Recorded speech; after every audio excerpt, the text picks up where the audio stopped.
Maintenant, j'aimerais appeler sur scène Frédéric Montrésor et Hélène Formery. Hélène, toi tu restes avec moi. Hélène, je vous demande de vous asseoir. Je reviens vers vous je reviens vers toi, dans un instant. Frédéric, j'aimerais d'abord vous présenter Frédéric Montrésor, qui aujourd'hui intervient à deux niveaux. Elle a deux casquettes. Déjà, elle va témoigner en tant qu'entrepreneur. Elle est la créatrice de Bleu Reflet et Bleu Ébène. Mais là, elle va d'abord intervenir en tant que présidente d'Actionnel et elle aimerait s'adresser à vous en tant que telle. Merci, bonjour à tous et à toutes.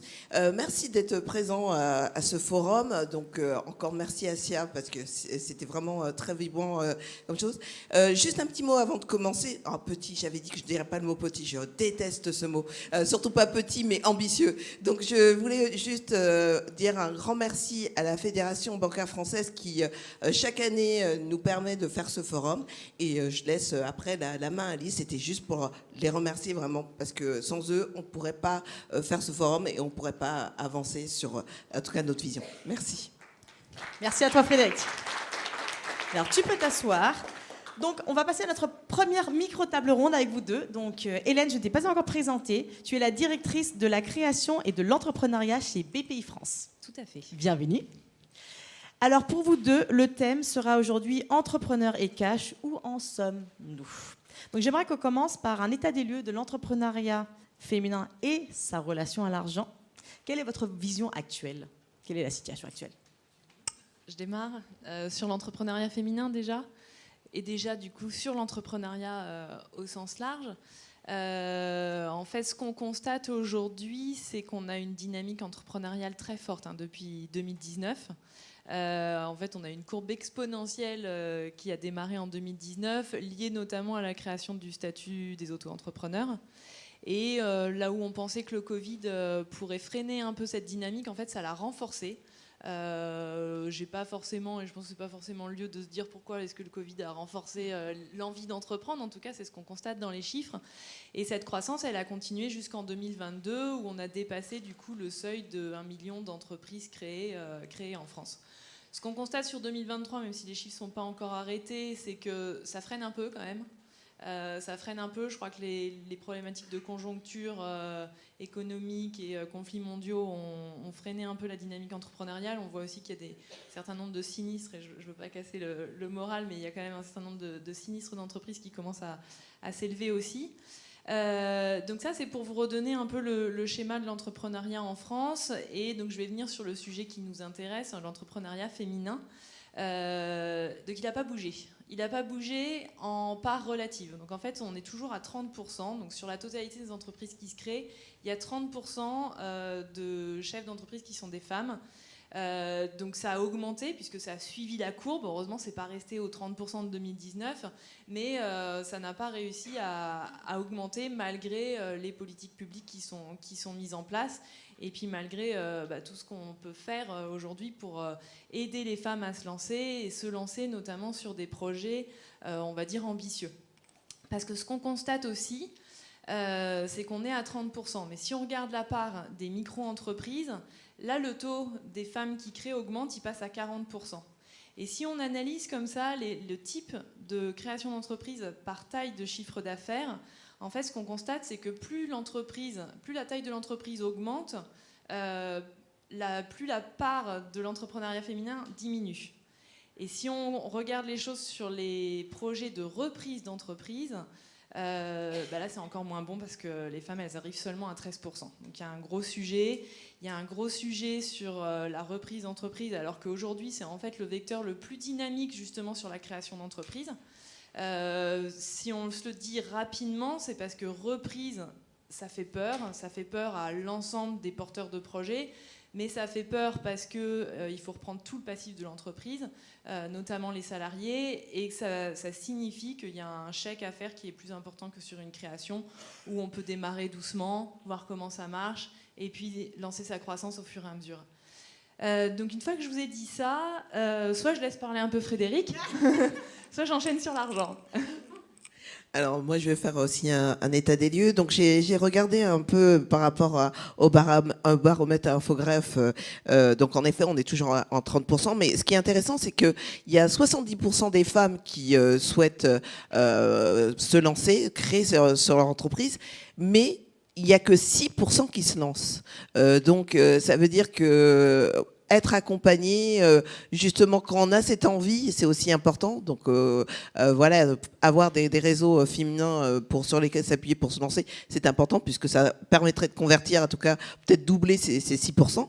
Et en fait, après, il y a 40% des femmes qui considèrent que, en effet, se lancer, c'est devenir indépendante financièrement. Donc je dis bien financièrement, donc là on parle de cash. Donc si 40% des femmes pensent que c'est le cas, il faut vraiment les accompagner davantage sur ce principe, puisque oui, elles veulent de l'entrepreneuriat, oui, elles voient que c'est une indépendance financière, et pourtant il n'y en a que 6%. Donc il faut vraiment, et c'est pour ça qu'on est là aujourd'hui aussi, pour vous dire, appuyez-vous sur un réseau, faites-vous accompagner et puis, comme disait Hélène aussi, après, développer des entreprises au-delà de juste son propre métier. Hélène, tu voulais rajouter quelque chose par rapport à l'argent? Ouais, ce qu'on constate par rapport à l'argent, il y a une étude BPI France qui est sortie l'année dernière sur ce sujet, sur les PME ETI. Donc on n'est pas tout à fait sur, en tout cas, mon cœur de métier, puisque moi je suis plutôt sur la création et TPE.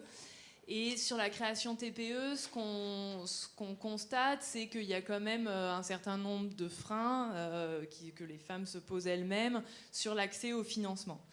Sur la partie PME-ETI, ce qu'on voit, c'est qu'en fait, il n'y a pas de problème d'accès au marché financier pour les femmes, c'est-à-dire que quand elles veulent emprunter, elles n'ont pas plus de refus que les hommes.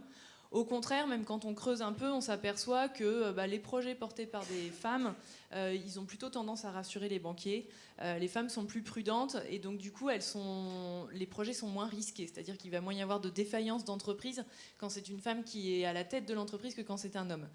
Ceci dit, si on en revient plutôt sur le sujet de la création, il y a effectivement une part des projets portés par des femmes qui est moins importante que celle des hommes dans le financement.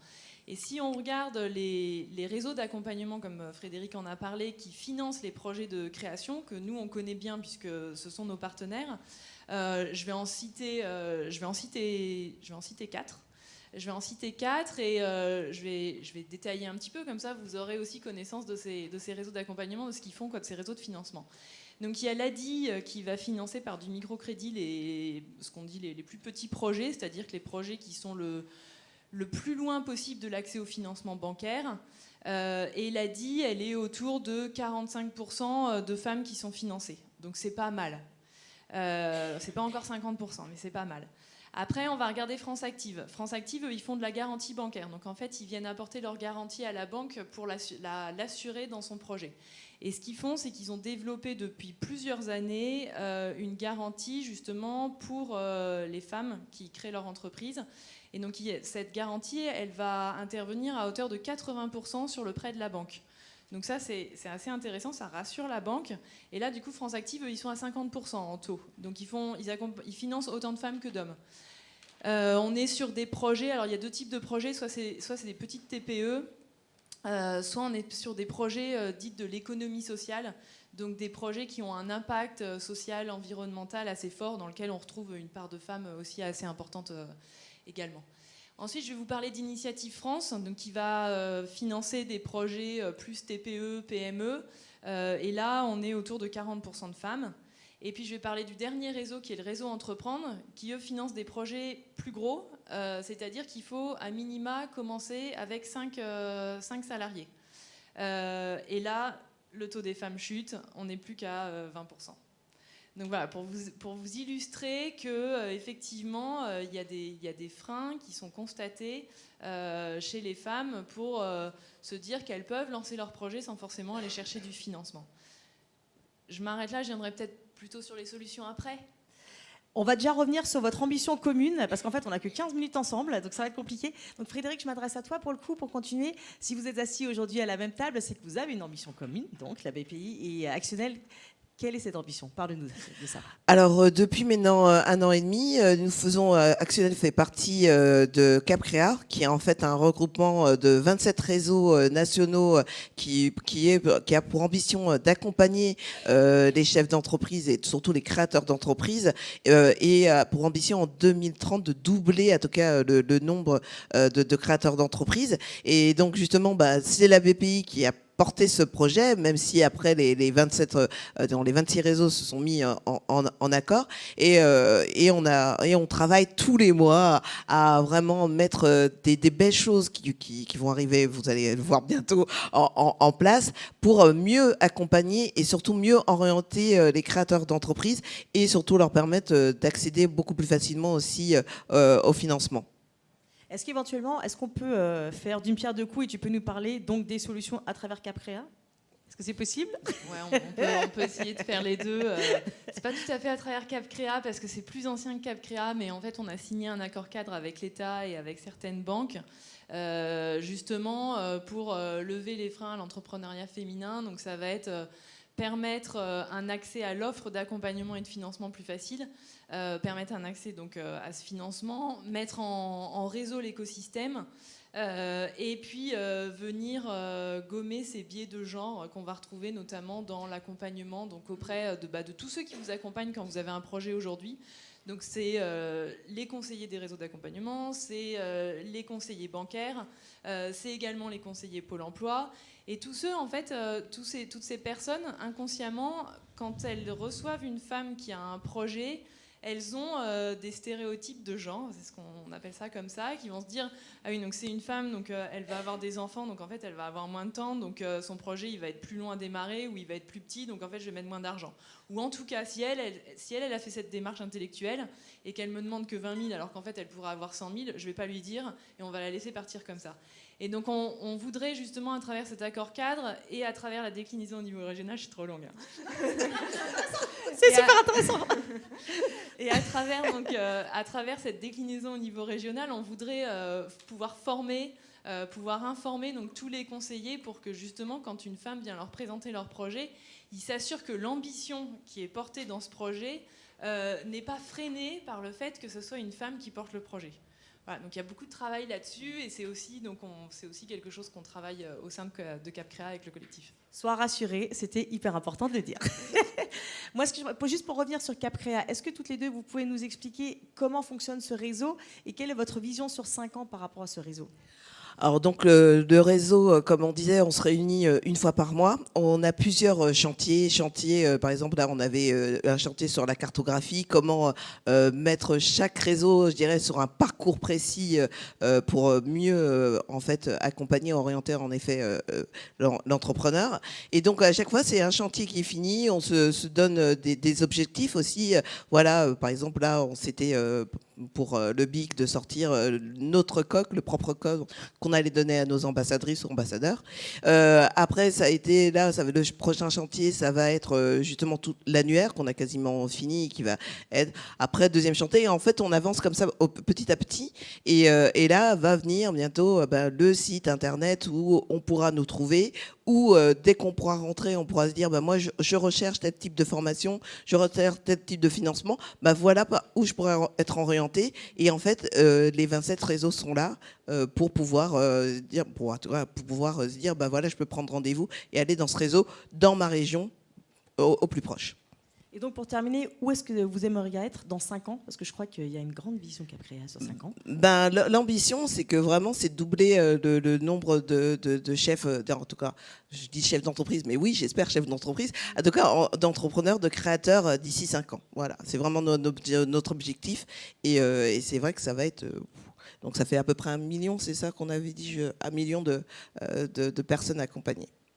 Merci beaucoup à vous deux. Déjà, je pense que c'était vraiment important de mettre aussi en avant que le travail d'Actionnel dépasse largement le travail que vous fournissez déjà au quotidien auprès des adhérentes et qu'il y a effectivement tout ce travail de fond que vous faites dans l'ombre avec d'autres associations, d'autres organisations pour faire avancer l'entrepreneuriat, son image et de créer une vraie fierté aussi autour du sujet. Merci beaucoup à Hélène, c'était juste parfait. Merci beaucoup à vous deux et vous pouvez vous rasseoir, on se retrouve tout à l'heure. Merci beaucoup.